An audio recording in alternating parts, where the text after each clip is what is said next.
Well, we've been fortunate over the years to have a couple young people or young adults come share their story. And, and each time I have a chance to talk to young people before, and we always tell them, just share what you're comfortable with. But we really greatly appreciate it, 'cause that's how we better understand the impact of our work. Michael had a pretty normal life until he was 9 years old. And then he started getting in trouble, and a lot of trouble. He was put on probation at 9 and remained on probation till he was 14 years old. Constant trouble with the law, at school, and at home, with a lot of arrests and detentions. I'd like for you to meet Michael.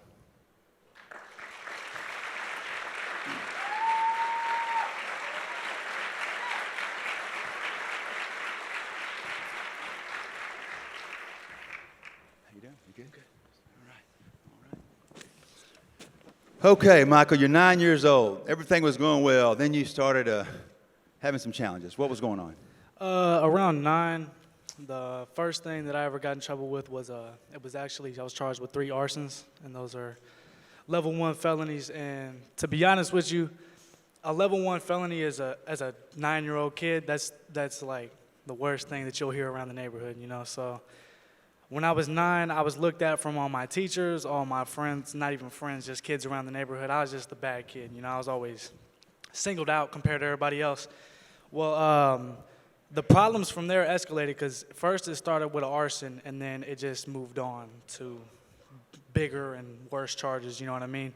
So after 9, I was about 10. That's when I started. You know, I was running from the police a lot. I was always getting arrested. I got tackled by my first police officer when I was 10. And not only was I in trouble with the law a lot, I was in trouble a lot in school. You know, around 9 is when I stopped. I was in like the 3rd grade. You know, I gave up. Before then, you know, I had good grades. I was a good kid. But after like the 3rd grade, it was like I gave up on everything and everybody. And what other kind of activities were you involved in that you said you'd been arrested for several times?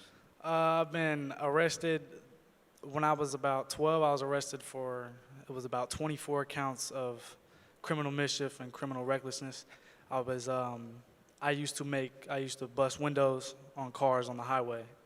And I was on the news for it for like a month before they caught me. Word went around school, and they came and got me. So it was numerous charges, you know, and some of it was petty, but like not petty, but you know, small charges that really didn't mean nothing to the courts. Some of it was big. So when I came in with bigger charges, you know, it was no more like slaps on the wrist. You know, they were detaining me over and over, detained. They didn't want me out. You know what I mean? And every time I went, it's like not only did it's like everybody done gave up on me. My probation officer, you know, the schools, my teachers, everybody just gave up on me. I gave up on myself. You know what I mean? So. And you also had some stays in the hospital, I understand? Yeah, what I were had those? two attempts of suicide. I tried to kill myself 2 different times. I consumed bleach twice. The second time was more severe. That time I honestly thought, you know, I'm gonna die. You know, that was the first time I seen like, you know, I just remember what I can remember is like the moment of seeing my parents. I've never seen my dad cry. And I see my dad crying, you know, just begging me, stay awake. And I'm trying. And I couldn't, you know, I thought I was gonna die. And so when I woke up and like I'm in the hospital, it was like to open my eyes more, it's like I can't be doing this no more. You know what I mean? I know what I'm doing. I just try to kill myself. And it's like if I stay in the streets, I'm either gonna go right back to where I was in a cell or I'm gonna die. You know, it was like that's how it was for me. Well, I'd like to invite Michael's mother up, Jessica, please.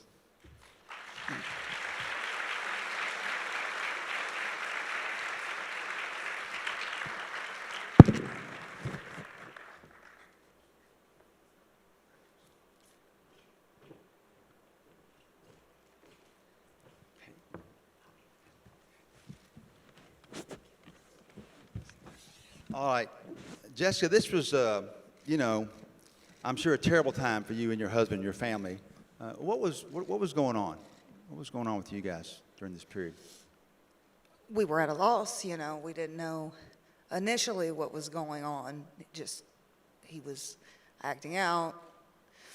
We tried a lot of things to try to get him to where he is now. But just at a loss, you know, like we all felt like giving up probably as he- a family. We probably all felt like giving up. And he's been in a lot of programs, I understand. A lot of programs, mentors, psychiatric evaluations, you know, just normal things the courts do, but not really touching on what he needed. And Michael, at some point, you shared a tragic story with your mom. Right. When I was 12 years old, I finally opened up to what changed me when I was a kid. When I was 8 years old, I had an older cousin and an aunt that moved in with us, and they stayed for a few months. And throughout the time that my cousin was there, I kept it to myself. I was being molested the whole time that they stayed with us. And being at such a young age, I had a mixture of emotions of like, you know, if I tell my mom, I'm gonna be in trouble. You know, I was wrong.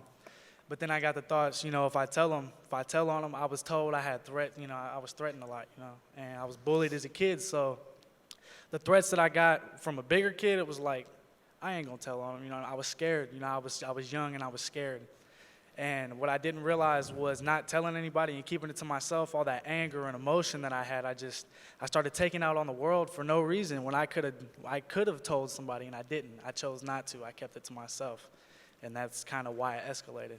And then at one point, you did tell your mom. So we was having you know, like when I was 8, I told her, but I didn't. You know, I told her something about it and I didn't really tell her what happened. And around 12, I was talking to my mom and she said something about, I'm glad I got a son who knows how to say no, something like that. And I broke down. You know, I started crying. You know, I've held it in for 4 years. I've already been locked up a dozen times, a lot before then. It's like, man. So I broke down. And I told my mom, I'm like, look, I broke down from the beginning, and I told her. And to tell my mom at 12, even though I'm telling her, I'm already 4 years into my criminal stuff. So it's like, at first I was doing it to get my mind off of what happened to me as a kid, but after a year getting in trouble, it becomes a habit. You know, I wasn't doing it no more to get it off my mind. I was doing it because that's what I was used to doing. And at what point, well, let me invite Allison Redmond up.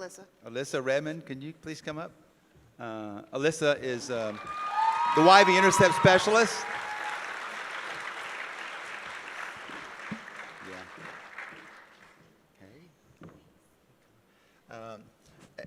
At what point did Alyssa show up in our Intercept program? At what point did that happen?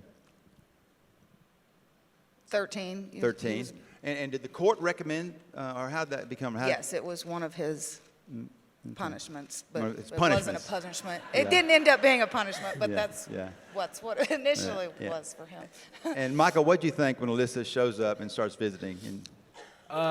Growing up, I had a lot of programs, you know what I mean? I've been in counseling, mentors. I've dealt with it all. So when she came, it was like, I'm going to just do what I'm supposed to do so I can get off probation.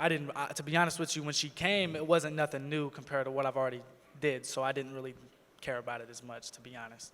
When she first came, it was like I still had that mindset, you know, that bad mindset. So I really didn't care as much.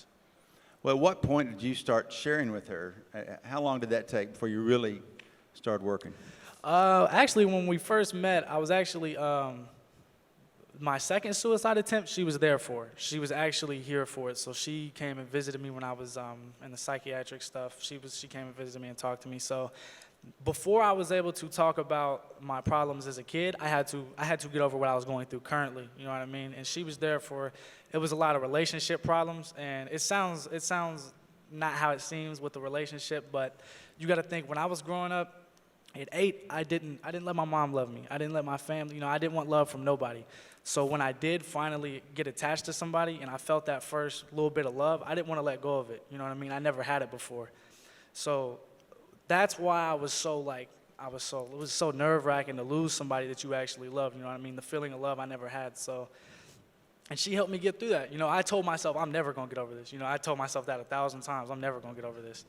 And, you know, she promised me, I mean, she didn't tell me, you know, you got to get over it, but she helped me get through it, you know what I mean? She was there for me every step of the way. Well, how'd you help him get through it, Alyssa? We did a lot of collaborative problem-solving work together.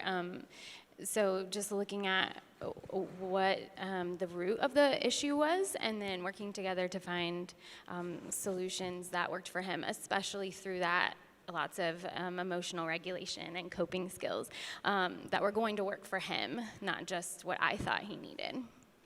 So what were some of the coping skills you learned? The main one that honestly it seemed like it would be the least efficient one, but it actually helped was my breathing. You know, when I get mad, it's like so much anger like takes over me to where I don't breathe and I just start losing it. Well, if I sit down, if I'm mad and I sit down, I'm just, you know, I'm breathing, you know what I mean? And I just try to cope with that. That's 9 times out of 10 what I use to this day, you know what I mean? The breathing stuff. Not only that, it's like whenever this program's over, I had to realize once this program's over, I don't have her no more. I can't talk to her whenever I want.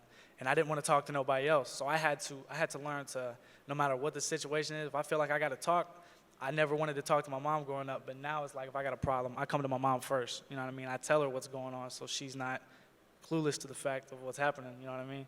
So at what point were you comfortable in sharing a little about that incident with Alyssa? It was actually towards the end of my probation because it was the trauma-focused stuff that they put me on, and she was like, we can hold out on it. You know what I mean? She gave me a little break because it is kind of overwhelming because I've never talked about it before, especially went into detail about it. So we waited towards the end, the last few weeks of my probation, and when we started, I guess we just went head first. You know what I mean? We started with a lot of details, and not only did I talk about it, but I had to write basically a story of what happened, and I had to write every detail about it. And that, I'm not gonna say it hurt to write it, but you know, to writing it and reading it, it's like I've wanted to say this my whole life. You know what I mean? Yeah, so we did TFCBT work in addition, obviously, to the collaborative problem solving. And so we were doing a lot of that. And he wrote a trauma narrative that was just so well written and really opened up. And we processed that together, and it made a world of difference. At what time did you think that there was a connection between your behavior and that incident, or did you ever think that? I think I realized the first time, because before her, I had another counselor. Her name was Corey. Well, I realized throughout, like halfway of that, you know, like I went through so much as a kid that I try to forget about. But then even thinking about it logically, first time it happened to me, first time I got arrested was only a few months after it happened to me. I was never like that as a kid. So to connect that and see where it just escalated and to know that I still have this anger in me, it's like, that makes sense of why I feel this way, you know what I mean? When he was going through the trauma-focused cognitive behavior therapy, did you know that they were having these kind of counseling sessions? Yes, and I was nervous at first because, he dealt with it for so long. And was that the By first time you'd itself. heard of the details and everything? You Absolutely. understood it all? I broke my heart, Okay. you know. But Alyssa did. She gave him time. She helped him understand, A, it's not his fault, you know. B, how to process the emotion and feeling, and I'm so thankful. You've seen where he's came. Well- I'm so proud of him. Yeah, I'm proud of both of you. Yeah. Well, now there was when things were going better. I understand you wanted to go back to regular school, but Right. they didn't want you to. What happened with that? So this year started, you know, I'm just getting off probation. I got off in June. I started school August. Well, when I went, my first day, it was like, I went to get my schedule. They're like, we're not putting you in regular school. And it's sad because I came this year thinking from day one, you know, I got to turn my life around. You know, I'm doing what I'm supposed to do from the first day. And when I came with my head on straight to, you know, do what I'm supposed to do, they crushed my dreams. You know what I mean? They told me, we're not putting you in regular school. We don't trust you. You was locked up too much. We don't want you here. That's basically the gist of it. So they secluded me and put me in night school with only 2 other kids. I come after everybody leaves, and I sit in the classroom on a computer. They wouldn't put me in regular school. And when I first heard it, I came home, and I told my mom, I'm not doing it. You know, I gave up. For that little moment, I gave up. I didn't want to do school no more. But then I remembered, you know, I don't have my counselor no more, nobody to talk to. So I had to remember and apply what I've learned. So it's like, I told my mom, I'm not doing it, blah, blah, blah, you know that. And then I turned around an hour later, I'm like, I'm going to go to school. You know what I mean? So,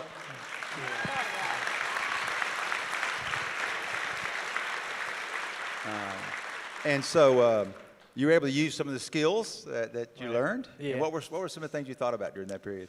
Of the anger, like, Yeah. man, I was so mad, but I had to, the breathing was the main one, you know what I mean? And I didn't talk about it, so I talked about it to my mom, and even talking about it just made me feel a different type of way. When she talks to me, I want her to be proud of me, you know what I mean? Because my whole life, all I've heard is I'm disappointed, you know what I mean? I never heard I'm proud of you. So whenever I hear my mom and now my teacher saying I'm proud of you, it gives me a different type of feeling of what I'm used to, you know what I mean? And so you're in regular school now. Yeah, I'm in regular school. Yeah.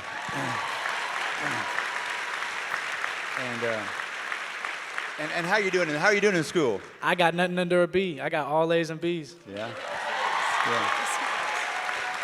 And I've never had that my whole life. I've never had those type of grades. And it just goes to show when you apply what you learn. I mean, I'm not a I'm not a different kid, I'm the same kid, but like, It really takes a village. So I appreciate that. and one thing I want to say is like, I want to appreciate everybody that's sitting out here today, because when I grew up, me and my mom, we didn't have nobody to care for us. We was by ourselves. My family gave up on me. So to know that all these people are here and they care, it makes me feel like I'm glad you guys did do this for me. So I do want to thank everybody here. I thank you too. If you want to say something, you can. Okay. Well, and understand you haven't been detention since when? I ain't been in detention since February 27th. I got out, never got a violation, stayed out since then. Yeah, yeah. Well, we're so honored that you came here and shared your story with us, and just so proud of all the work both of you have done in helping Michael. And we're looking forward to seeing you up here on the stage maybe in a few years and talking about being in college and part of the YV Scholars Program and all that. How's that sound? That sounds good. All right. Thank you, Mike. Y'all did a wonderful job. Thank you. Thank you so much. Thank you, Elijah. Yeah, thank you, guys.